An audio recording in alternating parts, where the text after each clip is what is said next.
नमस्कार बंधुरा आज आबारो एक रेसिपि आपनादेर सामने शेयर करते चलेछि। आपनारा प्रथम थेके पुरो भिडियोटा शेष पर्यन्त देखते थाकुन। चिली गार्लिक मैगी रेसिपि खूबই সহজ একটা রেসিপি। একবার দেখলে আপনারাও বানিয়ে নিতে পারবেন টেস্টি মুখরোচক রেসিপি।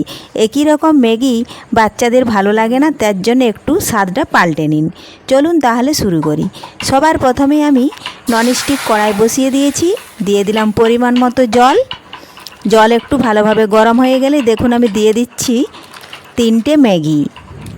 একটা দিয়ে দিলাম, আবারও একটা দিয়ে দিচ্ছি, আর একটা দিয়ে দেব। এখন ওপর থেকে একটু দেব স্বাদ মতো লবণ।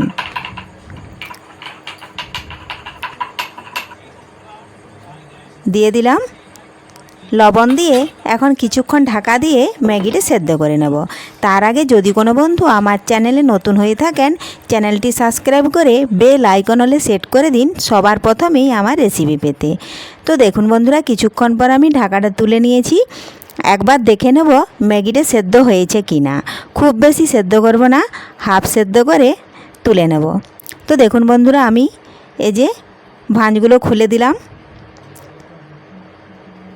তো আরেকটু ফুটিয়ে নিই, ভালোভাবে সেদ্ধ হয় না।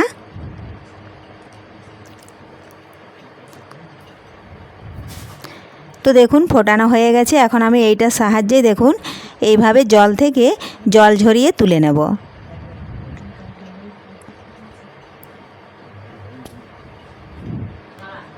একটু ওপর থেকে সাদা তেল দিয়ে দিলাম, দিয়ে নাড়াচাড়া করে দেব। তাহলে জল ঝরিয়ে তুলে নেওয়ার ফলেও আর কিন্তু একটার সাথে একটা লেগে যাবে না, ঝরঝরে থাকবে। কারণ সেদ্ধ ম্যাগিটা যদি নামিয়ে নিই তাহলে অনেক সময় চিটে যায় বা ঢেলা ঢেলা হয়ে যায়, সেটা যেন না হয় তার জন্য একটু সামান্য পরিমাণে তেল দিয়ে ফুটিয়ে নিলাম। এখন এই দেখুন এইভাবে জল ঝরিয়ে একটা অন্য পাত্রে তুলে নিচ্ছি।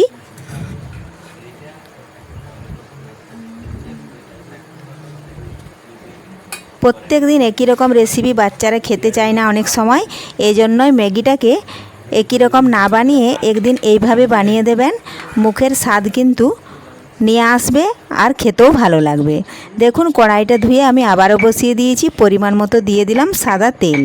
যেহেতু বাচ্চাদের জন্য বানাচ্ছি খুব বেশি তেল দেওয়ার প্রয়োজন নেই, অল্প করে তেল দিয়েছি। তেলটা একটু ভালোভাবে গরম করে নিচ্ছি। তেলটা গরম হয়ে গেলে আমি এখানে দিয়ে দিচ্ছি কিছুটা রসুন কুচি। রসুনটা একটু ভেজে নিচ্ছি।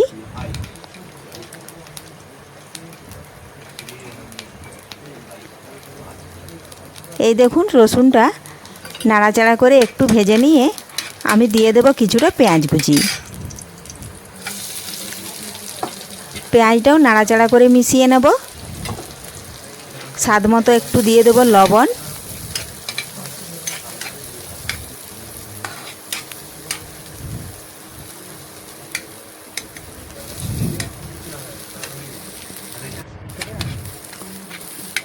তো দেখুন বন্ধুরা, পেঁয়াজটাও কিন্তু ভাজা হয়ে গেছে। এখন আমি দিয়ে দেব ক্যাপসিকাম কুচি। হালকা করে দিলাম যাতে এর ক্যাপসিকামের সেন্টটা একটু ওঠে আর ফ্লেভারটাও কিন্তু দেখতে ভালো লাগবে। দেখুন একটু লবণ দিয়েছি, পরিমাণ মতো দিলাম হলুদ গুঁড়ো, দিলাম একটু চিলি ফ্লেক্স, আর এ দেখুন দিয়ে দিলাম ম্যাগি মশলা।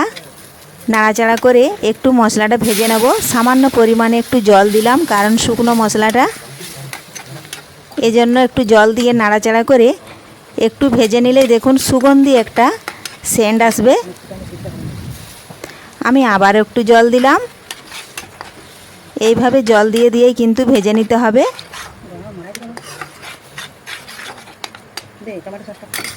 এই তো খুব সুন্দর একটা গন্ধ উঠেছে। এই সময় দিয়ে দিলাম আমি কিছুটা টমেটো কেচাপ। এটাও ভালোভাবে মিশিয়ে নিচ্ছি। তো দেখুন বন্ধুরা, ভালোভাবে মিশিয়ে নিয়েছি। এখন সেদ্ধ করে রাখা ম্যাগিগুলো দিয়ে দিচ্ছি। এটাও ভালোভাবে নাড়াচাড়া করে মিশিয়ে নেব। মেশানো হয়ে গেলেই আমি 1 চামচ দিয়ে দেব সোয়া সস। সোয়া সস দিয়ে নাড়াচাড়া করে নিলেই তৈরি হয়ে গেল চিলি ফ্লেক্স ম্যাগি রেসিপি খুব সহজে আপনারাও বাড়িতে বানিয়ে নিতে পারবেন। তো আজকের এই রেসিপি কেমন লেগেছে অবশ্যই কমেন্ট করে জানাবেন। পুরো ভিডিওটা ভালো লাগলে লাইক শেয়ার সাবস্ক্রাইব করে আমার পাশে থাকবেন। ফিরে আসবো আবারও নতুন কোনো রেসিপি নিয়ে। ধন্যবাদ, দেখা হবে পরের ভিডিও।